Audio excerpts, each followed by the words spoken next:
Are we rolling?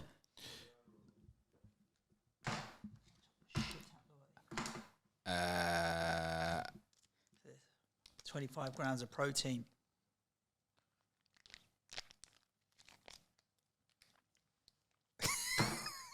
We need to do November TV fixtures as part of this. That's it. They're out, are they? Well, 2/3 of it are.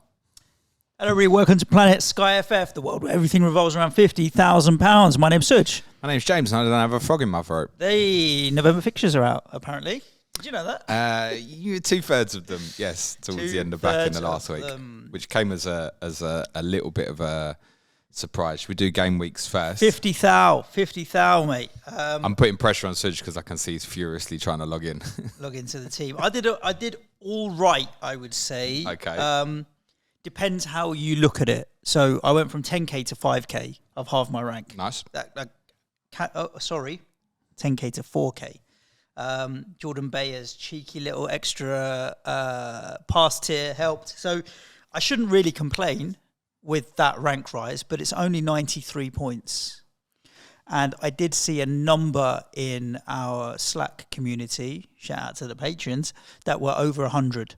So I'm not sure to what extent how well I've done. Surely like a rank rise from 10k to 4k, I must have had an all right week. So I got 101 this week. Yeah. The game week rank, as in for the week, is 394. So if you scored 100 this week, you've done very well. 394 overall. No Ks, no Ms, no nothing. No, okay, for the fair week. play. I wonder what my rank is on 93. My second team's on 98. 2,600, not bad. Exactly. My second team's on 98 for the week, 866 for the week. So if you hit the ton this week, and I think that there's a number of very engaged players who probably have done that this week, you've had a really good week, and that's where your rises come from, mate. Yeah, and still very tight as it always is at this time of year. My Saturday was largely driven by Manchester City. I think I've got away with having the right Man City, whereas you've had the right Man City plus a few dud Man Cities as well in Foden, Guardiola and Edison, right? No, I've not had Foden. Oh, you didn't have Foden. No. But Alvarez, Haaland, Rodri, Diaz as a 4 have returned pretty much every single game. It's the Guardiola and Edison that's kind of screwed you over a little bit there. So they did well. I mean, Haaland's late-ish goal, saving the captaincy on him there, although had he blanked, would I care? Absolutely not.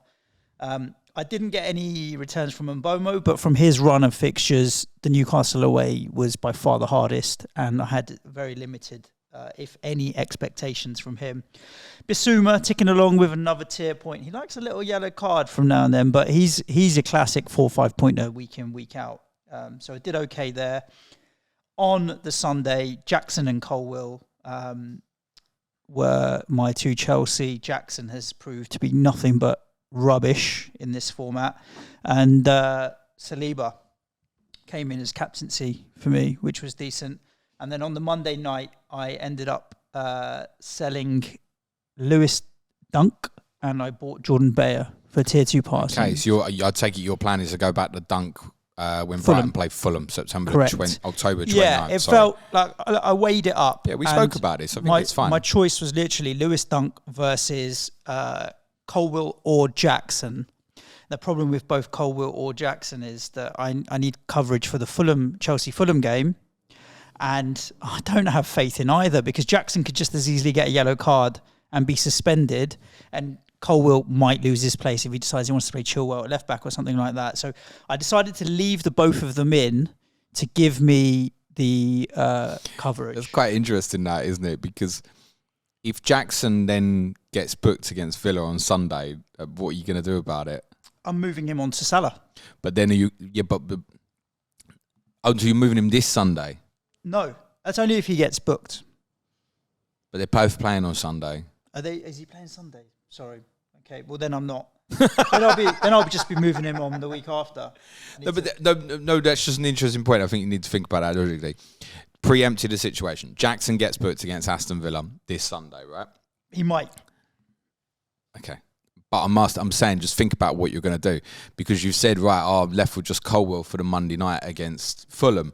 So do you go, right, well, I've got my choice of 20 teams going into the next week as a replacement for Jackson, and then what if Colwell's then not in the team against Fulham? I'm screwed. Well, that's the sort of thing you need to outcome think about. The likelihood, and he probably will low, be, right? by the way, with Colwell. Yeah. To be honest, if Jackson got booked against Villa, I'd probably leave him for the Burnley game and then move him on thereafter, because I've now got a few kind of moves in my mind. But I'll tell you about them when you tell me how you got 101 points.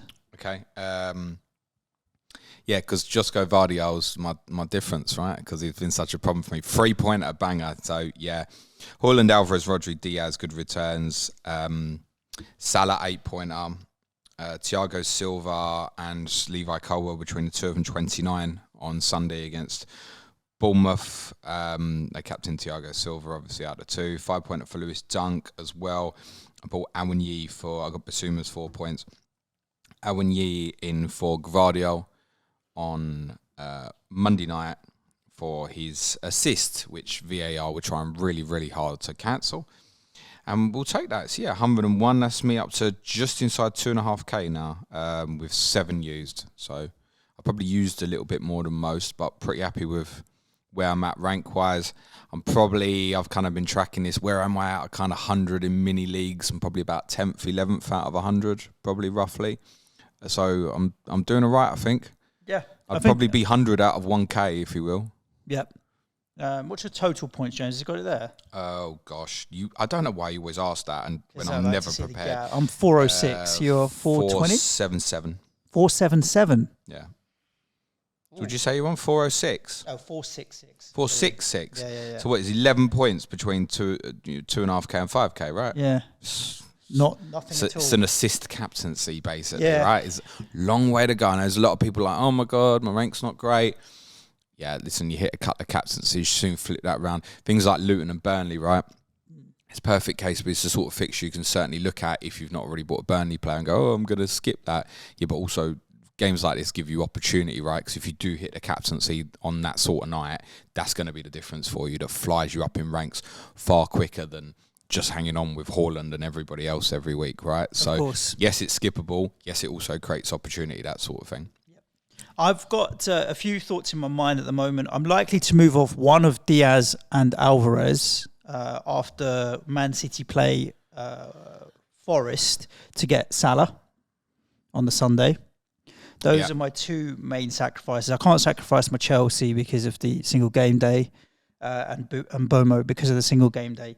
So I'll have to go one less City to be able to get Salah, but I need Salah for captaincy. I've got earmarked Mbomo after Burnley at home for my Spurs player. Okay, what about Villa West Ham? So I've got Jackson / Colwill to Villa after Burnley and going early for the Wolves on the Sunday or for the West Ham game. So Chelsea will be my wake way for Villa. I may even double up, I may even go Watkins and Diaby or something like that. I do like the look of their fixtures. I've got Mbomo to get me to Spurs, and I've got one of my Man City guys to get me to Salah. Those are my thoughts at the moment. I'll keep Jordan Bayer in now for a little while. I'm quite happy with his return with the captaincy. So he'll probably stay through till Bournemouth, to be honest with you. Maybe even Crystal Palace. I don't have any reason to really he might end up staying longer, as I'll explain in a sec. Yeah, so that's fine by me at the moment. So I've got Salah, a Spurs asset, and Aston Villa are on my mind at the moment. I would like a little bit of Newcastle as well on Sunday, but I just don't know where I'm going to get it from and who I'm going to sacrifice. Who's your keeper? Alisson. Yeah, you ain't moving that. Whereas that's the one maybe in mind for me Sunday is Ederson to Pope. Maybe. I'm not convinced, and that probably spells to me that more likely I'll leave it, I think. I do look, and for me, that's one I'm looking all the way up to Overhaul, really, and going, probably would be happy having Pope sitting there than Ederson, though. There's every chance there's no requirement for captaincy, possibly, even all the way up to Overhaul. I mean, there's a few fixtures in there, Fulham, Luton, Nottingham Forest in December, where if they land as one, then sure, I would want some Newcastle coverage. I wouldn't really want to particularly piss about with that position once I've got someone like Pope in. He may offer me, interestingly, a 28th of October solution problem when they go to Wolves, which is a Saturday, where Arsenal's the absolute standout for captaincy at home to Sheffield United. Basically, all the other big clubs, other than Newcastle, sorry Chelsea fans, are playing on the Sunday. Chelsea versus Brentford, yes, is also a solution, but possibly less appealing. And the plan for me was always Tottenham to Arsenal on that day. So get my choice of Son, Maddison. For the Fulham Crystal Palace single game days, moved that on to Saka, Saliba, whatever I felt the next day when Arsenal play Sheffield United. But now Tottenham have got an extra single game day afterwards again as well. Now that the Chelsea fixture's been added on Monday the 6th, I don't know if I really want to, then it becomes an in and out. And I'm not sure I want to do that now. Sure, I could go Arsenal 3-0, Sheffield United, Newcastle, reverse it. Or, of course, you can daisy chain it where I go, right, I'm back into Arsenal, then move something else back to Tottenham again. But am I potentially saving a transfer by not going Tottenham to Arsenal? And therefore, it does make me look at Arsenal again this week, potentially. Go, should I get Saliba or Saka in now? Because the two entry points, if not Sheffield United, are this Sunday against Tottenham or Sunday the 8th against Man City. And neither feel great, particularly if I went down the Saliba route, be looking at Tottenham, Bournemouth, Man City, Chelsea and asking myself, how many passing tiers are in that? Not that many, probably. So there's definitely something I need to think about there. The other thing in terms of, say, an Edison to Pope is I'm considering that Areola might end up being my solution to the West Ham Aston Villa single game day at Villa Park, and that would obviously mean in that case keep Edison, and then Edison's final game for me would be at home to Brighton October 21st, go to Areola the next day, and that might allow a little bit of money differential that allows something a little bit more powerful for those two Tottenham single game days as well. I was looking for an off from Alisson for a little while. I've been looking for an off from Alisson, particularly if I get Salah and I know that he's my captaincy. It might be Areola. I mean, you could certainly make the case for Martinez at the same point as well.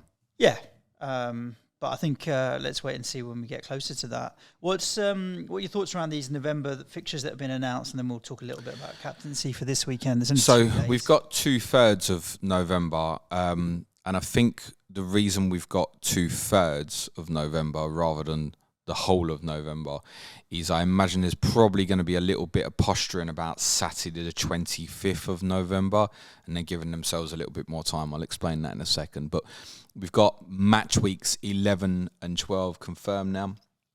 So we've got on Sunday the 5th, Guy Fawkes night, we've got Nottingham Forest versus Aston Villa as the early kickoff, and Luton against Liverpool. So you've now got Liverpool at home to Forest the Sunday before. October the 29th would be very competitive against Haaland going to Old Trafford. And now you've got Salah's going to be captaincy off the chart the following Sunday, I would suggest as well. So if you don't have Mo Salah at the moment, that's perfectly fine. I know a number of people will be looking to buy him this Sunday. I think you're included in that, Suj. Correct. But if not, you would certainly need to be looking longer term, I think, at a plan of that, because he's going to be massively popular over those two Sundays. There's another Sunday the week after against Brentford, and the thing is with Liverpool, you know there'll be more Sundays. Fulham, Sheffield United, Fulham, we can know now, will be a Sunday on December the 3rd, and then the Sheffield United afterwards as well. So you're definitely going to want a bit of Mo, and you may well want more of Liverpool. That's the only thing I'd say about that. So it's interesting. You saying you think of coming off Alisson. Yeah, but that's a very emotional reaction, I should add. He's like the 4th, 5th highest scoring goalkeeper. I'd be thinking more of buying him. Yeah. I think. Just as a secondary option for those bits of fixtures and stuff. I just think it's I'd say my reaction to Alisson is an emotional reaction rather than a logical one. And when I went to actually go and look at which keepers have scored more points than Alisson, there isn't. There's I'm sure Leno was in there. Edison was in there, but it wasn't like hundreds of keepers. Alisson is 6th now, but Vicario I'm not buying. Neto at Bournemouth I'm not buying. Sanchez at Chelsea I'm not buying. Leno I'm not buying. Edison I'm not buying. So may as well stick with Alisson at that point. But Areola is just below Alisson, and he does say Leno, part of 1.4. Just as outside the box thinking in terms of Leno, maybe Suj, and it probably would be a really short term one. But if you did land on Monday the 2nd and the Chelsea single game day with real problems, could you chain an Alisson to Leno captain versus Chelsea, then Sheffield United at home, then move it on to something else? Potentially. You could. West Ham play on the Sunday. Would also possibly give you cover for Tottenham away as a secondary captaincy Monday 23rd, but I feel that's kind of pointless because if you don't have... I've got Basuma and... With the two, it's not going to fix your Palace-Tottenham problem for the game afterwards. I wouldn't like the fact that for Fulham it's Tottenham away, Brighton away, Manchester United at home, Aston Villa away afterwards, and there's Liverpool away a couple after that as well. But it could offer you a short... captain, Sheffield United at home, move desperation it on. If needs be. Could do. That's a potential out for people, I think. Although, to be totally honest, you could have the same logic with Sanchez, I think, in that position. Go, right, captain, Burnley away, move it on. You've got your choice of, there's 8 teams playing on the Sunday. Sanchez, maybe you could make a case to hold a little bit longer and move it on to other things in any case. So as said, we've got Liverpool, obviously Salah's going to be really popular at Luton, Sunday the 5th. Monday the 6th, another Tottenham Monday Night Football at home to Chelsea. And again, interestingly, Tottenham have a confirmed, they'll play in the next game day, straight afterwards, 12:30 kickoff at Wolves on Saturday the 11th. Sorry to the FPL listeners, no FPL deadline for that one. I'll be in Wolverhampton. Sunday the 12th, we've got a load of fixtures, so many of them we knew already. So Villa, Fulham, Brighton, Sheffield United, Liverpool, Brentford, West Ham, Nottingham Forest. We knew we're all going to be on the Sunday because the Europa involvement. West Ham versus Forest has been the TV selected fixture for the 2 o'clock on that day. The 4:30 added now is Chelsea against Manchester City, which makes Saturday 11th a little bit more interesting for captaincy. Manchester United are at home to Luton, with the only real kind of obvious entry point being the Manchester City fixture on the 29th of October. Arsenal at home to Burnley. Yeah, I think that's easy. I don't really have any big reason to go back to Manchester United. But Tottenham at that point could feel competitive away to Wolves again as well. Yeah, for sure. Now, from these, there's a few things that we can work out in terms of what's going to happen later, immediately following the international break. But as I said, I think there'll be some posturing about Saturday the 25th, and that's partly because of the way the European fixtures have worked out. So Newcastle versus Chelsea and Manchester City versus Liverpool have to be played on Saturday the 25th of November. That's because City and Newcastle both play in the Champions League on the Tuesday immediately following that. Can you imagine Jurgen Klopp's reaction, considering he's had 12:30 at Wolves, 12:30 at home to Everton after the next international break, and ended up with 12:30 away to Manchester City after the next international break? Right, so that's not going to happen, is it? It's miles from Liverpool to Manchester, mate. Klopp's going to do his nut. You know, he's already moaned out. You've got Merseyside Derby. Literally, there's a park between the two of them, right? But I think in any case, the games are big enough that it might be that whatever TNT's selection ends up being the 8 o'clock. But perhaps the bigger point here is that Sky might pick both. Right. And obviously neither can move to a Sunday. So it might be that they're 5:30 and 8 o'clock on the Saturday night. And I think that's possibly what can happen. Now, that other weekend, there's some interesting other fixtures, which I think you could definitely foresee being TV picks. Arsenal go to Brentford, Manchester United go to Everton, Tottenham host Aston Villa. Does mean there might be a randomness with, say, a Monday night that could look something like Fulham versus Wolves, for example. I do think that's possible. But it could be that Saturday might look like it's kind of Haaland against Liverpool, I think. Might do. And the Sunday might be kind of going back in sort of Arsenal versus Tottenham versus Manchester United as it is on the Saturday beforehand. Now, I mentioned about coming back to Burnley, Suj. And the reason I'm going to come back to Burnley, and I said I'd talk about this when some of the November TV fixtures were announced, I want you to look, Suj, at Tuesday the 5th of December on my planner.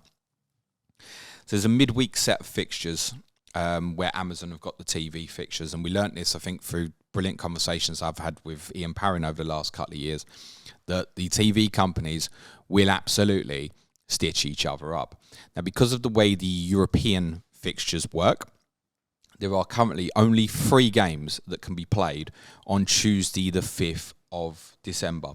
Those are Luton against Arsenal, Everton against Newcastle, and Wolves against Burnley. Here's what I think will happen. On the Sunday before that, on Sunday the 3rd, Sky will pick Arsenal against Wolves and Newcastle against Manchester United as their Super Sunday.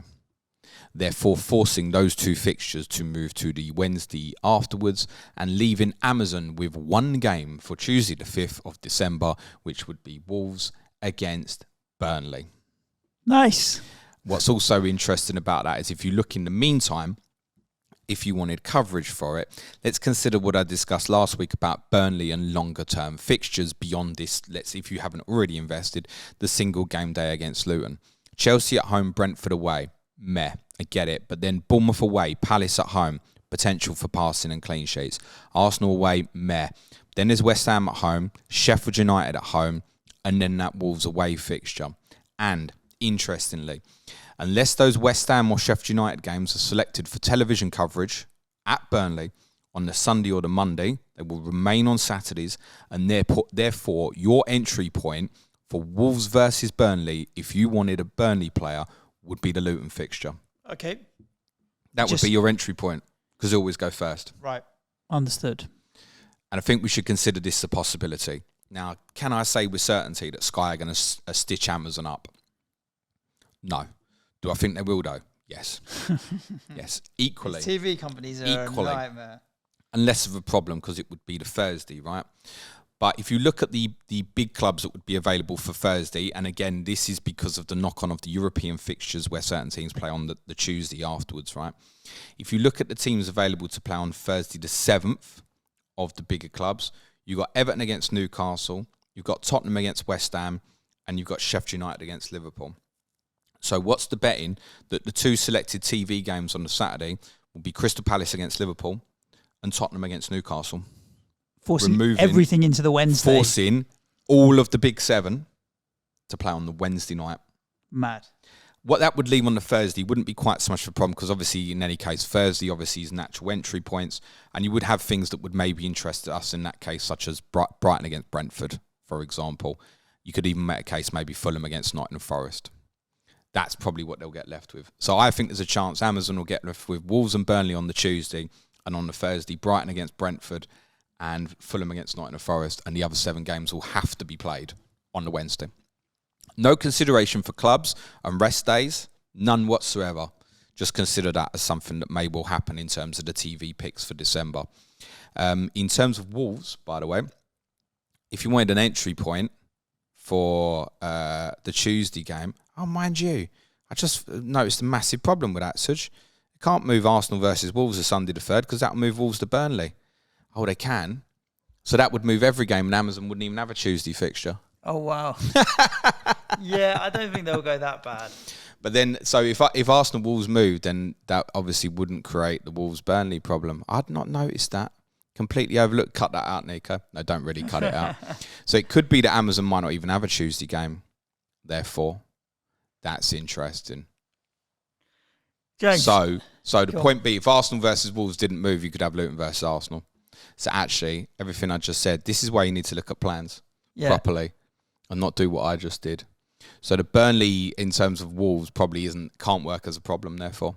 Burnley was something that I'll fix when I need to anyway. I don't really have a particularly odd plan. It sounded like a good theory, though, didn't it? Well, Bayers was all right for 6.6 million. Picked me up my 5 points. Done. So for clarity, Wolves versus Burnley wouldn't be a problem. Couldn't be, because you'd have Arsenal as Luton as the coverage instead. Cool. Good. Do you want to talk about captaincy this weekend? Because we could do it in about 30 seconds. Haaland? See the team? Yes. Simple. Yes. Sunday's debatable. I'm going Salah if I see the team. Yeah. I don't think it'll be easy for Liverpool, but I will go Salah. You will see the team, Suj. Yeah. Yes, I'll be going Salah, but I think there are alternatives. I think Pope, if you went that way, away to Sheffield United, Ollie McBurney be suspended. Dunk, home to Bournemouth. It's also considerable. And, of course, Arsenal players, I think, at home to Tottenham as well. Let's be honest, they always win the derby. So, Salah for me, I think. Yeah, Van Dijk will be back for Liverpool as well. Could be a cheeky differential one to target, maybe. It will hit passing tiers against West Ham. That's nearly a certainty. But then I don't think you'd like to look at the Tottenham-Brighton games afterwards from his perspective. No. So, yeah, Haaland, Salah for me, and I think they'll be the most popular 2 this weekend. Cool.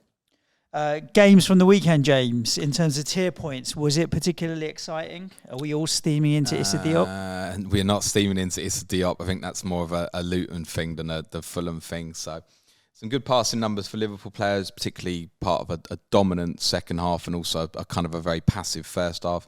So Jarrell Quansah covered left-sided centre-back. As I said, VVD will come back in, but he hit tier 2. Robertson, 73, played more offensively. In the second half, it should be something to note, but I don't suppose there's much interest at the moment. Joel Matip, 89. There's every chance Kanate will come back in as well. Curtis Jones, 72. Szoboszlai, 82. McAllister would have hit it as well, but it was taken off at half-time. Lamina and Gomez in tackles. Pau Torres, 117 passes for Aston Villa against Crystal Palace. Esri Konsa, 80. What Villa did in this fixture on Saturday is they pushed both fullbacks higher. It's normally one or the other. They did both. And they had Boubacar Kamara quite often tucking into a right-back position to enable Matty Cash to push further forward. So it's probably the lack of having a kind of a 2 build-up rather than a 3 has meant they've kept giving the ball to each other quite a lot, I should imagine. Cash and Louise, tier 2 tackles. Eba Eze with shots for Palace. There were tackles for Hughes, Decore, and Odsonne Edouard, who scored again, and we will continue to overlook, I should imagine, Suj. There isn't an entry point. Just isn't. They're always going first as far as the eye can see, so that's going to keep getting overlooked. As mentioned, 156 passes for Issa Diop, 140 for Tim Ream against Luton. There were also 78 for Tete, and a rare pass in tier 2 for João Palhinha with 73 passes as well. Timothy Castagna was just short of passing. The learning here on this really is it's not, oh my God, look at them Fulham numbers. It's Luton. It's Luton. And understanding that, can I be honest with you, the way it looks to me at the moment, just about any centre-back will hit passing tier against Luton. Comes back to Burnley again. Marvellous. Nakamba, apologies for all those going mad. 6 tackles won at Luton, which was more passes than Brown, who played up front, who completed 4, just short of Tahith Chong's 8. Amari Bell, 7 passes for Luton. Yeah, Nakamba. If Nakamba's in place for you still, you just captain him against Burnley. Him through. Yeah. I wouldn't be moving him on. Literally, just captain him against Burnley, and after Tottenham, sell him if you want, or after Nottingham Forest, sell him if you want, or just leave it be. Because as we said, I know the returns and the outcomes were frustrating. He was just underneath those tackle line, and he will have days like this. We're against teams who massively dominate the ball, which quite frankly looks like it could be anybody at the moment. He will hit some tackle tiers. That's fine. Just the 86 passes for Lewis Dunk at Old Trafford on Saturday. Jan-Paul Van Heck with more, 98. I keep saying this. He needs monitoring, Van Heck. We just want to be a little bit more assured. And with Brighton's European fixtures coming up, we can't be. Victor Lindelof and Bruno Fernandes also hit passing tier. There was a shot tier for Marcus Rashford. Tackles for Dalot. Anana's in the saves. Pascal Gross also 98 passes and 2 shots on target. He is a player I always overlook. I'm not saying that's necessarily right, by the way, because he just ticks over great. He's an enigma. For Tottenham, these passing numbers might surprise a little bit. Christian Romero only 72, Mickey van der Ven only 94, Bissouma 78 against Sheffield United. I say they might surprise because when you compare that with the Fulham numbers, you think they'd be higher. But also the ball was only in play for about 15 minutes. Good afternoon, Blades fans. So that's your reason why. Sarr, Maddison, Kulusevski all in shots here. James McAtee had 2 shots on target to go with his 5 completed passes in 70 minutes. Vicario did make saves here. The one thing about Vicario, Suj, we left to make saves. Because we would serious. We will give every single team a chance. So I don't think he's someone. He's not kind of on my radar as a 7 million goalkeeper solution. But unlike Ederson, Vicario will have 2 blanks, right? Think of it like this: Vicario will have maybe two blanks where he concedes once, and he'll probably have like 2 4s, so return you an 8. Whereas for City, clean sheet and then a blank, he's probably 11 points for Ederson. Yep. So you're 3 short. But then you've also got an extra, million 0.8 in the bank or so to use for something else. So I wouldn't rule it out. He'll have save tiers plenty. 10 saves for Alphonse Areola for West Ham. Just on against Manchester Sheffield City. United, by the way, can I ask, Vinicius Souza, what did he finish on tackles? 1. Okay. Again, ball only in play for 15 minutes, or were we expecting a bit more from him, potentially? Yes, maybe we were. Maybe we were expecting a little bit more from Vinicius Souza than what we've seen so far. I'd say he's still getting up to speed a bit. I want to say this might have been his first 90 minutes. Sorry, correction, 102 minutes. 10 saves for Alphonse Areola. James Ward-Prowse in the shots. Are you as interested in for Sky as you are for FPL, Suj? Yes. He's returned in every game. 8, 9, 7, 10. Talk about that for consistency. It's blinding. That's shot tier, pass tier, shot tier, and then the first game was just an assist. 2 assists, sorry. How many blanks has Rodri had so far this season? I have no idea. Just 100. Rodri's also a million more than James Ward-Prowse. I think James Ward-Prowse will tick along in any format. Yeah, but Rodri's knocking me up a pass tier every week, mate. Just 113 passes for Rodri in this one and 2 shots on target. Bernardo Silva's out for a couple of weeks, 70 passes. He got injured last night. Kyle Walker, Akanji, tier 2, 81-88. Only 67 for Luis Diaz. A little bit surprising, 69 for Gvardiol. Diaz, 67, somewhat hidden by his 2 shots on target as well. There's obviously been a lot of build-up down Manchester City's right-hand side in this particular game. If you look at Bernardo Silva's position in the West Ham game, he's such a lean to the right, you'd think he played on the right, but he didn't. And Foden obviously comes from the right into 10 positions, so they've obviously tried to overload that side. 6 shots on target for Erling Haaland. A goal, 5 big chances missed. To say that he could have hauled in this fixture is an understatement. If you captained Heung-min Son in Sky on Saturday, and I certainly understand any of you that did, don't hate the outcome, because the outcome could have been a lot worse. From the Newcastle-Brentford game, the only player to hit any tier for Newcastle was Kieran Trippier with 61 passes, and the only one for just is good enough, Suj, and Aaron Hickey with 4 tackles for Brentford was the only tier in from that fixture. And note, Rico Henry does have an ACL injury. Unfortunately, he is going to miss the rest of the season. Hickey will move to the left. Most likely, they will use Roslev as a right wing back when they play a back 3. It might be Christopher Aguerd plays that position when they play a back 4. This shouldn't cause any alarm for Mbumo owners for what's to come against Everton and Nottingham Forest, but I don't think it's impossible in fixtures such as Manchester United away that he might play right wing back. But I don't think that's a problem for Everton, and if you're looking to captain against Nottingham Forest, it shouldn't be a problem for those two, but it's something perhaps to keep an eye on ongoing. 6 saves for Neto for Bournemouth against Chelsea. There's also saves for Sanchez. Levi Colwill with only 36 passes this week. Disappointing again, but we've got shots here this time, so very nearly scored in fairness. Ruben Diaz and Levi Colwill, the shot tier kings of the week. Take it. I mean, to be fair, Basuma absolutely should have scored in the Sheffield United game, by the way, if you haven't seen it. He dances through and has a one-on-one. He should score in the first half. Thiago Silva, top for passes, 79. I feel like getting him in when I did was one of the best decisions I've made this season, when there's so much Chilwell and Jackson talk and all that sort of thing. So I know a lot have got difficult Chelsea decisions to make at the moment. I don't. I'm just sitting there hoping he stays fit, to be honest. Malo Gusto, 65, and we don't think Reece Chilwell or Ben James. Ben James might be benched, and Reece Chilwell is injured. Is injured. He's not going to be back till, I mean, they're saying, I hope he's going to be back before the international break. It's bollocks. He's not, right? So Gusto might even be one that falls into, I think, a line where you could put yourself in a position, say you get to the Villa game on Sunday and you're like, Jackson and Chilwell are both out of the team, and you're like, what's going on here? I mean, I would wait the extra one, but you could make a case to get Gusto in, I think, and then even that's at a similar price to Bayer if you wanted to go in for Burnley Luton after Chelsea play Fulham.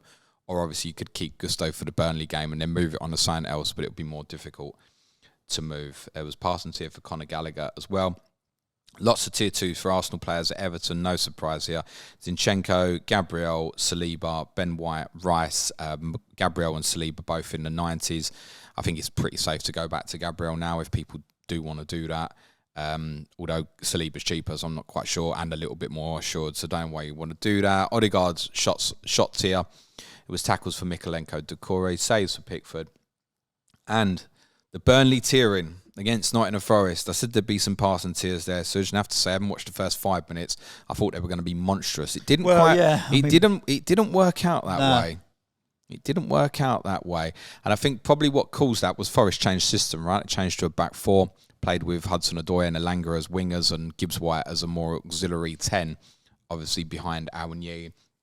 But Bayer did hit 72 passes. Alderkill just got in 60. As a note of caution, obviously Dara O'Shea was not in the squad, and we don't know the reason why as yet.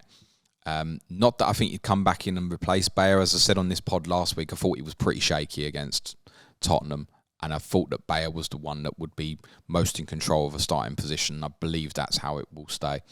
Charlie Taylor coming at left back. That might stick, because he did play quite well. For Forest, Ibrahima Sangare tackled here on debut, and he will get a few of these. He's another cheap one in that Vinicius Susan Nakamba range. If you're looking for something, if there's a Forest single game day in the future, yes, many of us just bought Awoniyi. He's an alternative maybe to keep an eye on.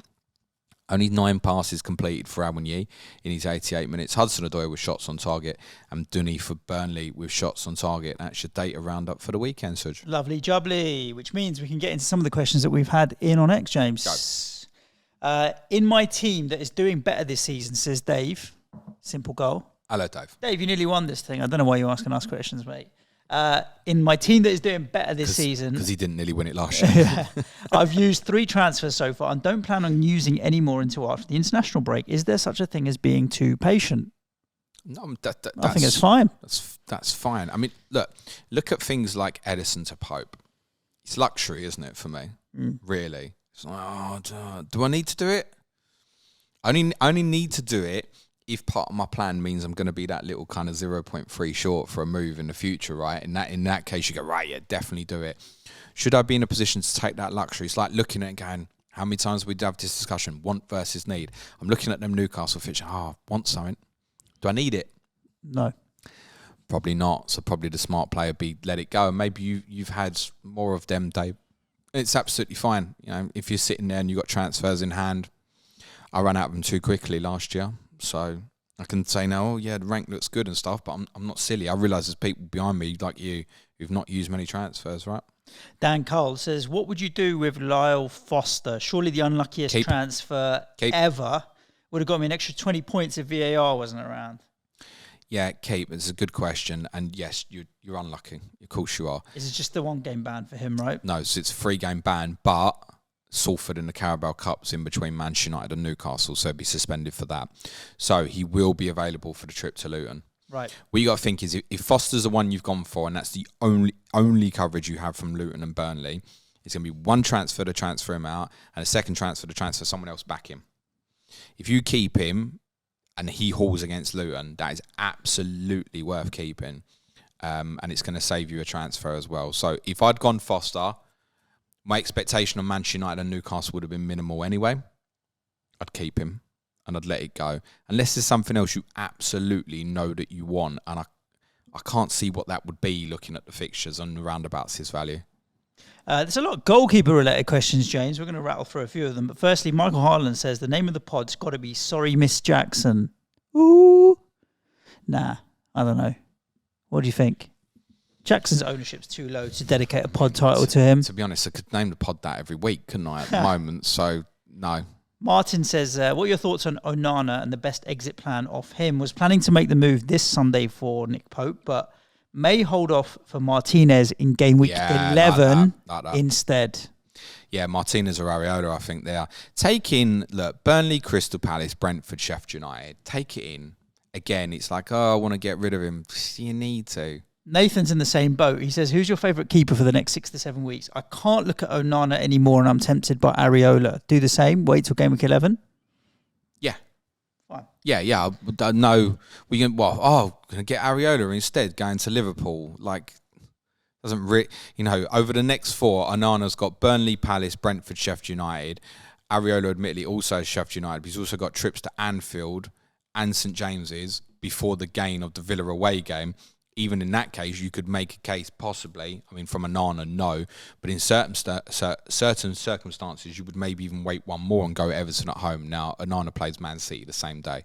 So obviously it would be when Areola goes to Aston Villa on the 22nd. Michael Haaland, I don't even think there's a question here, James, but he's given us an update on his team. So, he sat at 4K, same as me, with 5 transfers used, and he's pretty happy up till now. His only City coverage is Haaland, as he decided to hold Saliba when City played Sheffield United on the Sunday when everyone was hopping onto Rodri, etc. Cool. I mean, 4K with 5 transfers is one less transfer used than me. It's fine. Same rank. You're doing all right. Yeah.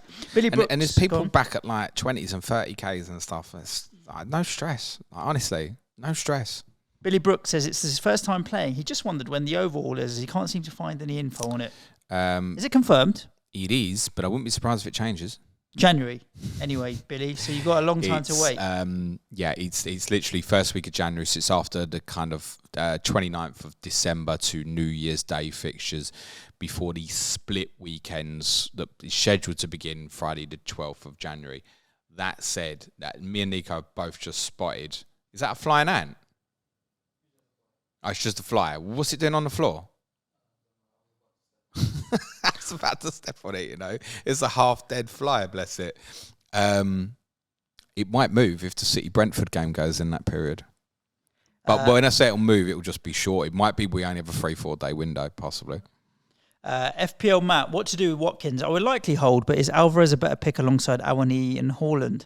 I think at this stage, you probably just ride it out, don't you? Need versus want comes back into play. You don't need to move him on. You want to move him on. It's another one. He'll do all right. When I look at the fact that I feel like I'm doing all right at the moment, I look at Thiago Silva and Alvarez decisions as pretty key to that right now. So, yeah. And I think longer term with City, obviously from the Arsenal game Sunday the 8th, these fixtures get quite tough. But that core of Diaz, Rodri and Haaland absolutely going nowhere for me as well. Diaz is a debate, maybe.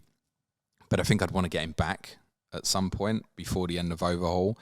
Alvarez, if he's just going to keep playing there and he's playing in the best team in the league, I might just leave it. Yep. Mark Dorney, would you just bite the bullet and do Jackson to Salah? I suppose Mark's an experienced player, so he will have coverage for the Chelsea-Fulham game, you'd think. And if he does, we've talked about it, maybe do it. No, I'd leave it. Because your captaincy coverage against West Ham, and then you've got Salah sat there for such a long period of run. It's just on the face of it. Listen, let's be serious about Jackson. His shit chances, narratives created, and all that kind of jazz, right? But underlines are good, right? We can't return against a Villa team that conceded 5 at St James's and 3 at Anfield. Yeah, you can. Just the immediate in front of you, I wouldn't be keen on that. Now, if Jackson gets booked against Villa, then fine. Just buy Salah when he goes to Tottenham the following Saturday, if that's what you really want to do. Dan Stewart, what do you think your team will look like going into the Spurs single game days, barring any injuries? I think Alisson, Saliba, Diaz, Rodri, Haaland, Bissouma, Maddison, I think, Salah, Bayer, and Ollie Watkins will probably be 10 out of my 11, I would say. I think I named 10 players there. It's in the first instance looking at who do you think's still going to stay there. So, to be honest, like from the attacking players, and I think we have to put Bissouma and Rodri in that. Bissouma and Rodri can't see moving. Salah can't see moving. Haaland can't see moving. Alvarez, I just at his value at 8.6. I don't think I'm moving that while he's playing, to be honest. Diaz, I see staying. Dunk, I see staying now because I think I probably would have binned it last week if I was going to make the sort of move that you did, Suj. So there's not many I can see. Awani will go. Kind of plan Awani at the moment. He's into Villa West Ham, Sunday 22nd. And I can see the Chelsea players going as part of the moves, probably to Tottenham. So Colwill, Silva. I guess Colwill to Bayer is probably where I'm going to be at the night after Chelsea play Fulham. So I've got the two of them as cover for the Monday night. And then most likely Colwill to Bayer on the Tuesday. If I go Bayer, he stays longer term. But obviously, I've got myself in a riddle with this Wolves game and then keeping him longer term. But the fixtures are still good. even beyond that Wolves game, there's still an Everton at home, there's a Fulham away. He could sit there as an enabler longer term. But I'm put off a little bit now. But that honestly, I'm thinking about Tuesday the 5th of December. Is that fucking madness? It's madness, isn't it? Ages away, James. It is madness to think about a Burnley player like that. And it doesn't matter anymore, as I've just worked out. 6.6, just leave him be. Yeah. Yeah, I mean, certainly can. So I think Bale will probably be in there. And that enables more powerful moves. Like, it's easier then to get to Saka's, Maddison's, Sons, Watkins, whatever I want to do from that sort of perspective. So, yeah, I don't see me doing mountains of stuff over these coming weeks. It might be that I just let Sunday go, Bayer in a couple of weeks, and then it might be that Bayer's the only move I make before Villa play West Ham, which is checks, notes, like over 4 weeks away, 5 weeks away. With an international break in the middle as well. With an international break in the middle, yeah. That might be all I do. Good. And James would answer this question because a couple of people have asked it, but it's very vague.